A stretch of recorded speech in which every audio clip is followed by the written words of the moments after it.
Hello hello hello.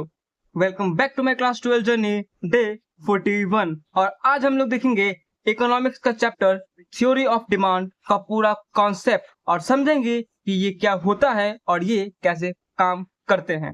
तो चलिए शुरू करते हैं शुरू से। पहले समझते हैं थ्योरी ऑफ डिमांड के बारे में। This is theory of demand. पहले समझो कॉन्सेप्ट यानी कि थ्योरी ऑफ डिमांड हुआ क्यों और थ्योरी ऑफ डिमांड किसे कहते हैं।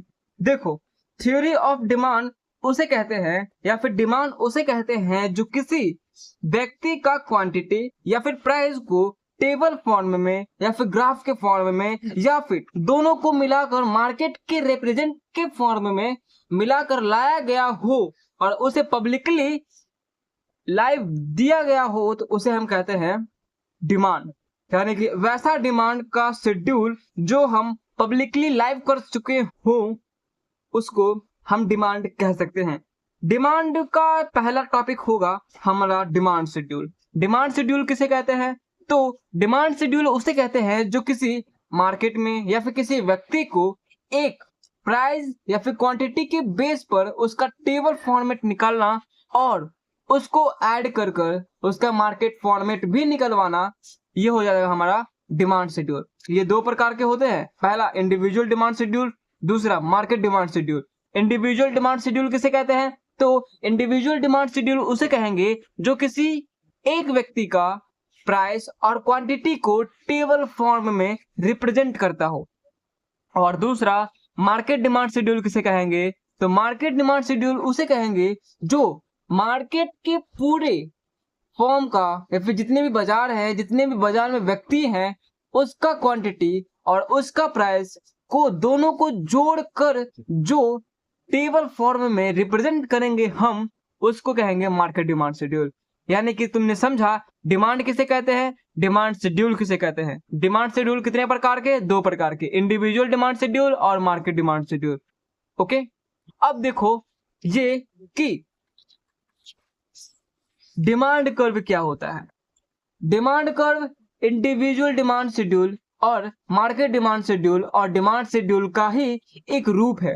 इसमें बस तुम्हारा ग्राफ लगता है और शेड्यूल में तुम्हारा बस टेबल फॉर्मेट लगता है। देखो, इंडिविजुअल डिमांड कर्व उसे कहते हैं जो किसी व्यक्ति का, किसी मार्केट का डिमांड को, प्राइस को या फिर क्वांटिटी को ग्राफ के रूप में दिखाता हो। जैसे कि यहाँ तुम देख सकते हो इस ग्राफ के रूप में इसे दिखाया गया है, इसे रिप्रेजेंट किया गया है, इसको कहेंगे डिमांड कर्व। ये दो प्रकार के होते हैं, पहला इंडिविजुअल डिमांड कर्व, दूसरा market demand curve. Individual demand curve किसे कहते हैं? तो इंडिविजुअल डिमांड कर्व उसे कहेंगे जो किसी एक व्यक्ति का प्राइस और क्वांटिटी को ग्राफ के रूप में रिप्रेजेंट करता हो, उसे कहेंगे इंडिविजुअल डिमांड कर्व। और दूसरा मार्केट डिमांड कर्व किसे कहेंगे?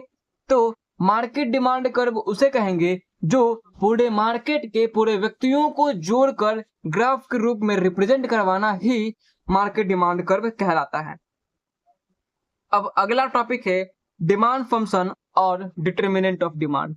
मतलब वो कौन कौन से कारण हैं जिसके बेस पर डिमांड में चेंजेस आती है, डिमांड में गिरावट आती है, डिमांड में बढ़ावट आती है। यानी कि डिमांड कभी कम होता है, कभी ज्यादा होता है, वो किस किस के बेस पर होता है। तो यहाँ दिया गया है पहला इंडिविजुअल डिमांड फंक्शन और दूसरा मार्केट डिमांड फंक्शन। तो पहले समझते हैं इंडिविजुअल डिमांड फंक्शन में क्या क्या होते हैं। तो इंडिविजुअल डिमांड फंक्शन को समझने के लिए तुम सिर्फ इतना देख सकते हो इस फंक्शन को, यानी कि dx, D demand, x commodity यानी कि डिमांड ऑफ कमोडिटी बराबर f यानी कि फंक्शन, और दूसरा px यानी कि प्राइस ऑफ कमोडिटी, pr यानी कि price of related goods, y यानी कि इनकम, t यानी कि टेस्ट एंड प्रेफरेंस एंड e यानी कि एक्सपेक्टेशन। अब देखो अगला पॉइंट है कि इसके बारे में क्या, ये तो हमने तुम्हारा फॉर्मूला बता दिया बट इसका डेफिनेशन तो तुम्हें याद होनी चाहिए ना। तो इसको याद करने के लिए तुम्हें मात्र हमारे टॉपिक्स को अच्छी तरह से सुननी है। तुम अगर उसे अच्छी तरह से सुन लिए तो तुम्हें वो अच्छी तरह से याद हो जाएगी। देखो, पहला है प्राइस ऑफ कमोडिटी, यानी कि प्राइस ऑफ कमोडिटी, प्राइस के बढ़ने से जो कमोडिटी यानी कि क्वांटिटी में जो बढ़ावट आती है, या फिर तुम ऐसे समझ सकते हो कि जब प्राइस बढ़ा और क्वांटिटी गिर गया तो या फिर प्राइस बढ़ गया, प्राइस घट गया, क्वांटिटी बढ़ गया, तो ये हो जाएगा हमारा प्राइस ऑफ कमोडिटी, जिसमें हम कह सकते हैं कि जब प्राइस बढ़ेगा तो क्वांटिटी डिमांड घटेगी और जब प्राइस घटेगी तो क्वांटिटी डिमांड बढ़ेगी। फॉर एग्जाम्पल तुम ऐसे समझ सकते हो कि मान लो टी और कॉफी है, अगर टी का प्राइस बढ़ गया तो क्वांटिटी किसका घटेगा? टी का। और अगर टी का प्राइस घट गया तो क्वांटिटी किसका बढ़ेगा? कॉफी का। क्यों? क्योंकि अगर हम टी और कॉफी का सब्स्टिट्यूशन इफेक्ट देखें तो प्राइस और क्वांटिटी दोनों के बेस पर काम करती है। अगर प्राइस टी का बढ़ा तो क्वांटिटी कॉफी का बढ़ेगा, अगर प्राइस टी का घटा तो क्वांटिटी टी का बढ़ेगा। क्यों? क्योंकि उसका प्राइस बढ़ा है और घटा है। इसे हम बोलेंगे प्राइस ऑफ कमोडिटी। दूसरा, प्राइस ऑफ रिलेटेड गुड्स। किस किस के बेस पर प्राइस के चेंज होने की वजह से उसके रिलेशन में जो चेंज आती है उसको दिखाना, उसे कहेंगे प्राइस ऑफ रिलेटेड गुड्स। ये दो प्रकार के होते हैं, पहला सब्स्टिट्यूट गुड्स और दूसरा कॉम्प्लीमेंट्री गुड्स। सब्स्टिट्यूट गुड्स कैसे कहते हैं? तो सब्स्टिट्यूट गुड्स उसे कहेंगे जो हम अल्टरनेट यूज कर सके। मान लो हम अगर एक व्यक्ति एक वस्तु को जो महंगा है और एक वस्तु जो सेम यूज हो सकती है बट वो सस्ता है, तो हम किसे यूज करेंगे? सस्ते वाले को, क्योंकि जो सस्ता होगा वो हमारे लिए चीप एंड बेस्ट होगा। देखो, मान लो तुमने बाजार गया, तुम बाजार गए, वहां पर तुमने देखा कि बैगन 40 रुपए मिल रहा और गोभी 30 रुपए मिल रहा, तो तुम क्या खरीदोगे? तो तुमने खरीद सकते हो बैगन नहीं बट की गोभी, क्योंकि गोभी तुम्हारे बैगन से सस्ता है। काम तो दोनों एक ही कर रहा है बट वो दोनों सब्स्टिट्यूट इफेक्ट के तौर पर सब्स्टिट्यूशन इफेक्ट में आ चुके हैं, तो इसमें तुम्हारा आएगा सब्स्टिट्यूट गुड्स। जैसे तुम समझ सकते हो पेन एंड इंक, या फिर टी एंड कॉफी, या सब्जी मार्केट में, कपड़े के मार्केट में, या फैशन के मार्केट में, जितने भी कैटेगरी होंगे, अगर वहां पर तुम्हारा अल्टरनेटिव दिख जाए तो वो हो जाएगा हमारा सब्स्टिट्यूट गुड्स। कॉम्प्लीमेंट्री गुड्स किसे कहेंगे? तो कॉम्प्लीमेंट्री गुड्स उसे कहते हैं जो हम एक दूसरे के बिना यूज ना कर सके। जैसे मानो कि हमने पेट्रोल लिया और कार लिया, अगर कार का दाम बढ़ गया तो पेट्रोल अगर हम डिमांड कम कर देंगे, अगर कार का दाम बढ़ा तो पेट्रोल का दाम या फिर पेट्रोल का डिमांड कम हो जाएगा, और पेट्रोल का दाम बढ़ गया तो कार का डिमांड कम हो जाएगा। ये हो जाएगा एक दूसरे के अल्टरनेटिव के बेस पे। प्राइस बढ़ा किसका? पेट्रोल का, लेकिन डिमांड कम किसका हुआ? कार का। अगर कार का प्राइस बढ़ा तो पेट्रोल का डिमांड कम हो जाएगा। ये हो जाएगा हमारा कॉम्प्लीमेंट्री गुड्स। तीसरा देखते हैं इनकम इफेक्ट। चलो तुम एक एग्जांपल से समझो कि तुम बाजार गए, तुम्हारा इनकम तो बढ़ गया है, मान लो तुम्हारा 20,000 इनकम से 30,000 इनकम हो चुका है, तो तुम अब जो इंफीरियर गुड्स है तुम अभी गोभी खरीद रहे हो, तो जब तुम्हारा इनकम बढ़ा तो तुम अब बैगन खरीदने लगे, क्योंकि तुम्हारा इनकम बढ़ चुका है और इससे तुम्हारे डिमांड शेड्यूल में, डिमांड कर्व में बहुत ही ज्यादा निगेटिव इफेक्ट पड़ता है, और इसे ही हम कहेंगे इनकम इफेक्ट। जो हमारे इनकम को बढ़ोतरी करने वाले से, हमारे इनकम जब बढ़ जाती है तो हम अपने गुड्स को छोड़ देते हैं, इंफीरियर गुड्स से सुपीरियर गुड्स की तरफ बढ़ने लगते हैं, और इसे ही हम कहेंगे इनकम ऑफ द कंज्यूमर। चौथा, टेस्ट एंड प्रेफरेंस। टेस्ट और प्रेफरेंस, जैसे समझो तुम, मान लो तुम किसी गुड्स को खरीद रहे हो, जारा का तुमने टी शर्ट खरीदा, तुम्हें वो अच्छी लगी और तुमने किसी और को भी सजेस्ट किया कि तुम इसको खरीद सकते हो, ये सस्ता भी है और तुम्हारे लिए अच्छा भी है और ये लॉन्ग टाइम भी चलता है। तो तुमने जो सजेशन दिया है ये एक ट्रेंड के रूप में आती है, हालांकि तुम उस ट्रेंड के मालिक नहीं हो। जैसे कि तुम समझ सकते हो बड़े बड़े ब्रांड जो होते हैं वो तुम्हारे लिए ट्रेंड लाते हैं ताकि तुम उसे यूज करो, ताकि तुम उसे प्रोडक्ट को अच्छी तरह से समझो और उसे अल्टरनेट यानी कि दूसरे और को भी सजेस्ट करो। यही हमारा टेस्ट और प्रेफरेंस होता है जो हमारे ट्रेंड को बढ़ोतरी देता है, हमारे गुड्स को आगे बढ़ाने में मदद करवाता है, और ये होता है मॉक मार्केटिंग। चौथा, एक्सपेक्टेशन किसे कहते हैं? चलो मानो कि तुम अभी नहीं बट भविष्य में जाकर कार खरीदने वाले हो, तो अभी जो तुमने सोचा कि अभी हमें BMW खरीदनी है, अब भविष्य में जाकर यानी कि 10 साल 15 साल बाद जाकर तुमने कार खरीद लिया, तो ये क्या होता है, ये होता है हमारा एक्सपेक्टेशन। मतलब कि जो तुमने अभी खरीदा, मानो 2025 में तुमने सोचा और 2030 में तुमने खरीद लिया, ये हमारा फ्यूचर एक्सपेक्टेशन होता है कि हम उसे खरीदेंगे, और ये भी हमारे डिमांड को फ्लक्चुएट कराने में बहुत ही ज्यादा इन्फ्लुएंस करवाती है। ये खत्म। अब मार्केट डिमांड समझो। मार्केट डिमांड भी इसी फॉर्मूले पे बेस होती है। देखो, MKT market, DX demand of commodity, F यानी कि function, PX price of commodity, PR price of related goods, Y income, T testing preference, E expectation और N number of firm, G goal of firm, S social population और Y distribution of income. ठीक है, अब इसके बारे में समझते हैं। हमने पीछे वो सब समझ लिया, अब ये दोनों को समझते हैं, पॉपुलेशन साइज और डिस्ट्रीब्यूशन इनकम को। ठीक है, देखो पॉपुलेशन साइज, अगर किसी मार्केट में डिमांड को बढ़ानी होती है तो पॉपुलेशन बढ़ा दो तो वो खुद ब खुद डिमांड को बढ़ा देती है। जैसे तुम समझ सकते हो, मानो तुम स्कूल गए, स्कूल जाने के बाद तुमने एडमिशन कराया, बट अपने साथ 50 लोगों को और करवा दिया। ये हमारा पॉपुलेशन साइज होता है, जिसमें हम अपने साथ न लेकर जाकर किसी और के साथ भी जाकर एडमिशन करा सकते हैं।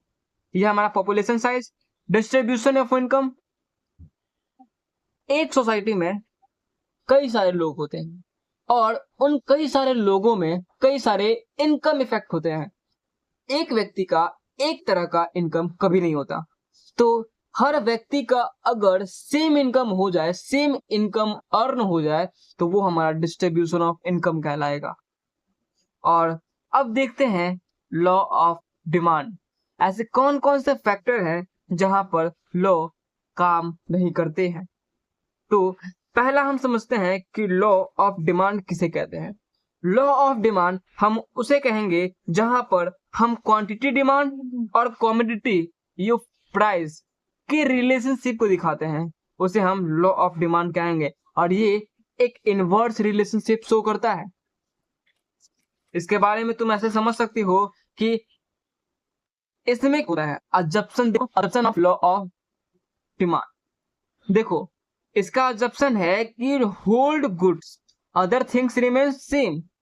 हमने गुड्स को रखा बट जितने भी गुड्स है वो सेम है। Influence price, suppose constant, price भी कांस्टेंट है, या फिर लॉ एप्लीकेशन नॉर्मल गुड्स और गिवन गुड्स। नॉर्मल गुड्स और गिवन गुड्स में बहुत अंतर होता है, इतना याद रखना। नॉर्मल गुड्स किसे कहेंगे, तो नॉर्मल गुड्स जो हमारे लग्जरियस को दिखाती हो, और गिवन गुड्स जो हमारे इंफीरियर को दिखाती हो, यानी कि पुअरेस्ट को दिखाती हो, जो गरीब हो उसको दिखाती हो। इसका एक्सेप्शन कुछ इस प्रकार की है। पहला, taste and preference of the consumer remain constant. जो व्यक्तियों का टेस्ट होती है उसको कांस्टेंट रखना, अगर उसमें चेंजेस आए तो डिमांड में चेंजेस आएगी। दूसरा, there is no change in the income of the consumer. Income में कोई चेंज नहीं आनी चाहिए कंज्यूमर के। तीसरा, price of related goods do not change. जो प्राइस ऑफ रिलेटेड गुड्स है उसमें चेंजेस नहीं आनी चाहिए।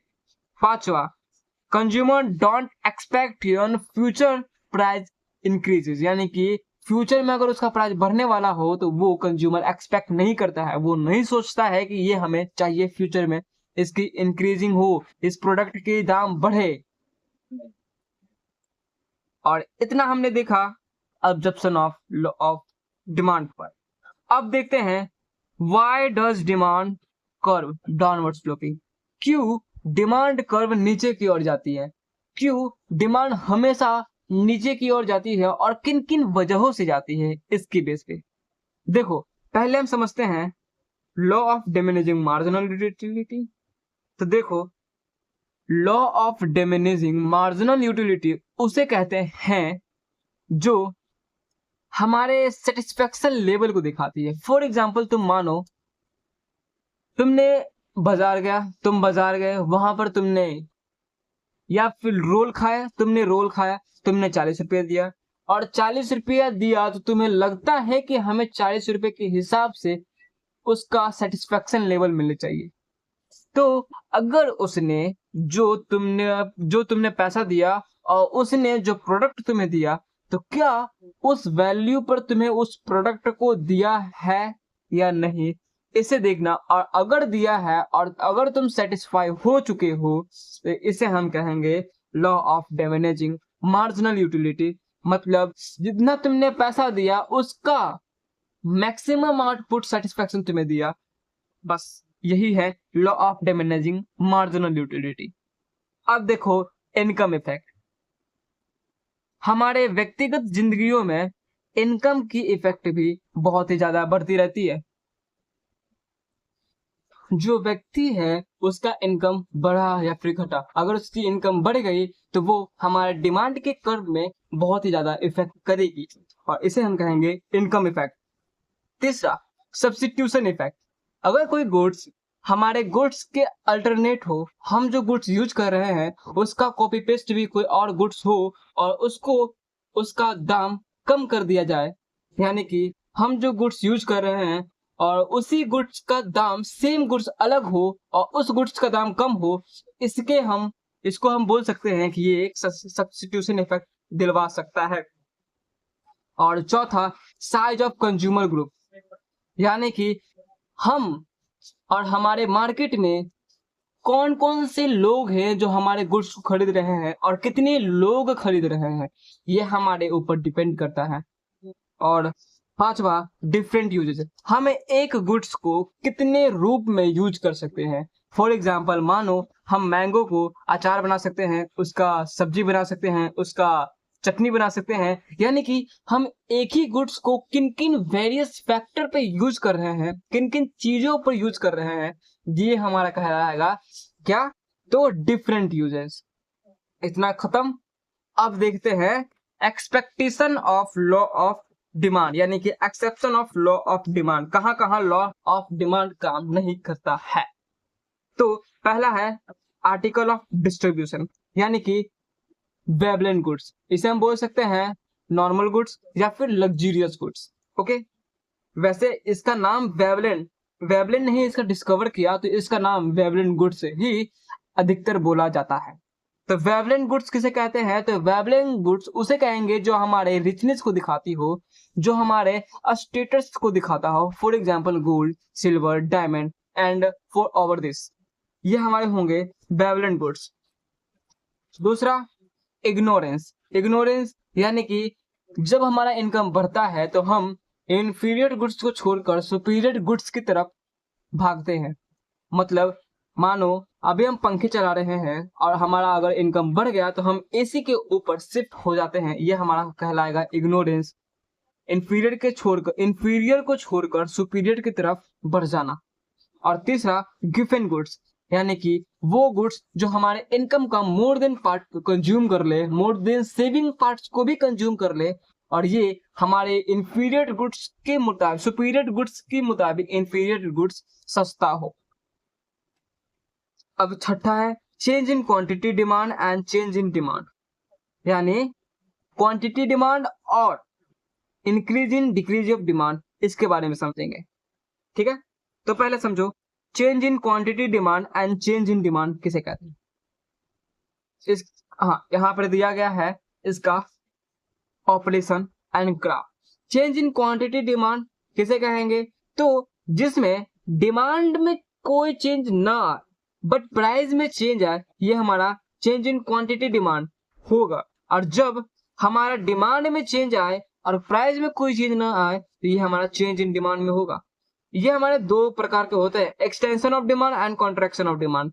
Extension of contraction of demand किसे कहेंगे, तो एक्सटेंशन ऑफ डिमांड उसे कहेंगे जो प्राइस में चेंज आए और क्वांटिटी में, प्राइस में चेंज आए और अदर्स में चेंज न आए। अदर्स यानी कि ये function of marketing demand, law of diminishing marginal utility, demand function, इतना तुम समझ सकते हो। डिमांड फंक्शन में चेंज ना आए, और कॉन्ट्रैक्शन ऑफ डिमांड यानी अदर्स में चेंज ना आए और प्राइस में चेंज आए। और change in increase in demand and decrease in demand, ये दो प्रकार के इंक्रीज और decrease.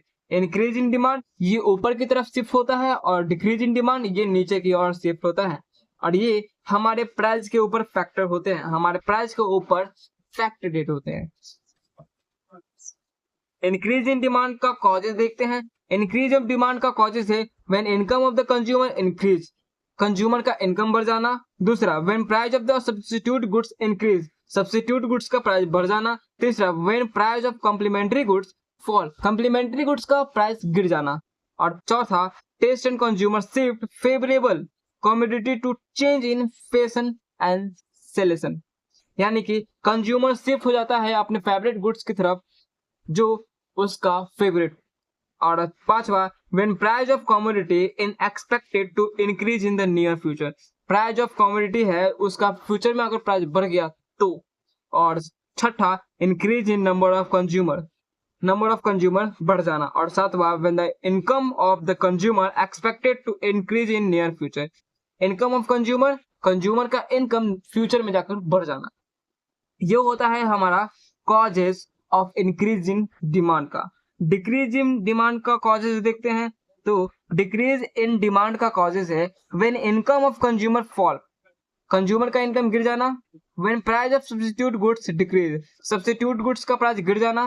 When price of complementary goods increase, complementary goods का प्राइस बढ़ जाना। When taste and consumer shift against the commodity due to change in fashion and select, यानी कि हम जो यूज कर रहे हैं अभी उसके फेवरेबल में चले जाना। और पांचवा, when price of commodity in expected to decrease in near future, यानी प्राइस ऑफ कमोडिटी फ्यूचर में जाकर नीचे गिर जाना, उसका प्राइस गिर जाना। Decrease in number of consumer, number of consumer गिर जाना। When the income of consumer is expected to fall in near future, future में जाकर कंज्यूमर का इनकम गिर जाना। ये हमारा होगा causes of decrease in demand का। अब देखो difference between contraction of demand and decrease in demand, contraction of demand और डिक्रीज इन डिमांड में क्या अंतर होते हैं। तो हम इसको ऐसे बोल सकते हैं कि extension and contraction of demand किसे कहते हैं और डिक्रीज इन डिमांड किसे कहते हैं। तो इंक्रीज यानी कि extension and contraction of demand, इसमें हमारा हो जाएगा प्राइस बढ़ेगा, और प्राइस बढ़ेगा या फिर घटेगा और अदर्स में चेंज नहीं आएगा। दूसरा, प्राइस घटेगा या फिर बढ़ेगा, इसमें अदर्स में चेंज नहीं आएगा।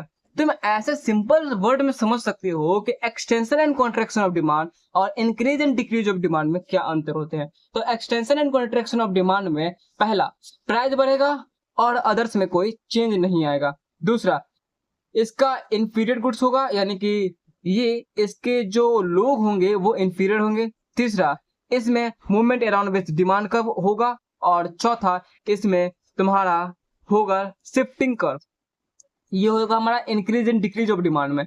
शिफ्टिंग कर्व, प्राइस बढ़ेगा नहीं, कांस्टेंट रहेगा और अदर्स में चेंज आएगा। तीसरा, ये शिफ्टिंग कर्व होगा। चौथा, इसमें हमारा इंफीरियर से सुपीरियर गुड्स होगा। और चौथा, ये हमारा increase and decrease of demand का चौथा लास्ट पॉइंट। ये खत्म। सातवां, cross price effect, how price of related goods substitute complementary affect demand for a commodity. कौन कौन से रिलेटेड गुड्स हैं, सब्स्टिट्यूट गुड्स हैं, कॉम्प्लीमेंट्री गुड्स हैं जो कमोडिटी को अफेक्ट करता हो। तो पहला है सब्स्टिट्यूट गुड्स, कॉम्प्लीमेंट्री गुड्स। इतना तो हमने समझ गया कि कॉम्प्लीमेंट्री गुड्स किसे कहते हैं और सब्स्टिट्यूट गुड्स किसे कहते हैं। कॉम्प्लीमेंट्री गुड्स यानी वो गुड्स जो हम एक वस्तु को छोड़कर उसी के नेचर का वस्तु हम दूसरा वस्तु यूज कर सकते हैं। दूसरा, कॉम्प्लीमेंट्री गुड्स यानी एक वस्तु के अलावा दूसरा वस्तु कोई काम का नहीं होता है। फॉर एग्जाम्पल, मोबाइल और सिम, जब सिम होगा तब मोबाइल नहीं, और मोबाइल नहीं तो सिम नहीं। खत्म खत्म। अब देखो इसमें क्या दिया गया है, increase in price of commodity, decrease in price of complementary goods. इतना तो तुमने समझ ही चुका है। इसमें ग्राफ लेफ्टवर्ड जाएगा, इसमें राइटवर्ड जाएगा। Relationship between income and demand, इसमें समझते हैं relationship between income and demand. Income और डिमांड के बीच रिलेशनशिप क्या होता है। देखो, इनकम का रिलेशनशिप होता है नॉर्मल गुड्स और डिमांड का इंफीरियर गुड्स। यहाँ तुम देख सकते हो कि this proportionate used to divided goods into two categories, normal goods और इंफीरियर गुड्स। नॉर्मल गुड्स किसे कहते हैं? तो नॉर्मल गुड्स जो हमारे लग्जरियस को दिखाता हो, हम क्या यूज करते हैं उसको दिखाता हो, यानी कि अमीरी को दिखाता है, और ये गरीबी को दिखाता है, सीधी सी बात बोल सकते हैं। इंफीरियर गुड्स और नेगेटिव इनकम इफेक्ट, ये हमारा पॉजिटिव इनकम इफेक्ट होगा। अब देखो, how demand curve on an inferior goods change when income of buyer change. कौन कौन से डिमांड कर्व है जो इंफीरियर गुड्स को चेंज करने के बाद बायर में चेंज आती है? तो यहाँ देख सकते हो कि क्या क्या आ सकते हैं इसमें। देखो, in a situation of increase in income less of the goods in purchase, the consumer prefers to shift on top superior substitute because now he can afford them. Buying less of a commodity at its existing price means a backward shift in demand curve to decrease in demand. इस graph के through तुम देखो, ये मानो price है और ये quantity है। जब क्वांटिटी इंफीरियर गुड्स की होगी तो वो हमेशा लेफ्टवर्ड जाएगी, और जब डिमांड या फिर क्वांटिटी सुपीरियर गुड्स की होगी तो वो हमेशा राइटवर्ड की ओर जाएगी, और जो डिमांड न इंक्रीज होगी या न डिक्रीज होगी वो हमेशा कांस्टेंट रहेगी। खत्म। अब देखो, impact of taste and preference on demand of commodity. कौन कौन से इम्पैक्ट आते हैं टेस्ट ऑफ प्रेफरेंस के गुड्स के ऊपर? पहला, इंडिविजुअल्स लाइक एंड डिसलाइक। जो लोग हैं वो कौन से डिमांड खरीदेंगे या फिर कौन से वस्तु नहीं खरीदेंगे, इसके ऊपर भी इफेक्ट आती है। जैसे मानो कोई इन्फ्लुएंसर है जिसने हमें यह सजेस्ट किया कि इसे तुम खरीदो, बट हम इसको यूज किए तो अच्छा नहीं लगा, और एक और इन्फ्लुएंसर है जिसने सजेस्ट किया और इसका सजेशन हमें बहुत अच्छा लगा, तो हम अब इसका ही सजेशन यूज करेंगे हर गुड्स को खरीदने के बाद या फिर उसको बेचने के लिए, और इसका नहीं करेंगे। तो इसमें डिसलाइक और लाइक दोनों आ चुका है। दूसरा, ट्रेंड एंड फैशन। जो इन्फ्लुएंसर आते हैं वो ट्रेंड लेकर आते हैं, जो सिनेमा में हीरो आते हैं वो भी ट्रेंड लेकर आते हैं, जो बॉलीवुड सिंगर होंगे वो भी ट्रेंड लेकर आते हैं, यानी कि ट्रेंड एंड फैशन को भी लेकर आया जा सकता है। और तीसरा, cinematic condition. Your taste and preference tend to change with change in client, यानी अगर तुम्हें वो पसंद नहीं आया तो तुम उसको चेंज कर सकते हो आगे जाकर, और ये हमारा होगा impact on taste of preference के। अब favourable and unfavourable change in taste and preference. Taste and preference के ऊपर ग्राफ देखते हैं। मानो ये प्राइस है और ये क्वांटिटी है। जब बैकवर्ड शिफ्ट होती है तो उसमें अनफेवरेबल आती है। ये हमारा अनफेवरेबल का गुड्स है जो हमारा बैकवर्ड जा रही है, लेफ्टवर्ड जा रही है, और ये जो राइटवर्ड जा रही है ये हमारा होगा फेवरेबल, यानी जो राइटवर्ड है वो फेवरेबल, जो लेफ्टवर्ड है वो हमारा अनफेवरेबल। और 10वां topic, classification of goods with reference to demand. इतना तो हमने समझ गया। नॉर्मल गुड्स जो हमारे लग्जरियसिटी को दिखाता हो, इंफीरियर गुड्स जो हमें वो खरीदने के मजबूर करता हो जो सब्स्टिट्यूट गुड्स के ऊपर बेस्ड होता है, और तीसरा, कंप्लीमेंट्री गुड्स एक दूसरे के बिना न रह सकता हो, और चौथा, सब्स्टिट्यूट गुड्स यानी वैसा गुड्स जिसे हम अल्टरनेट के रूप में यूज कर सकते हैं।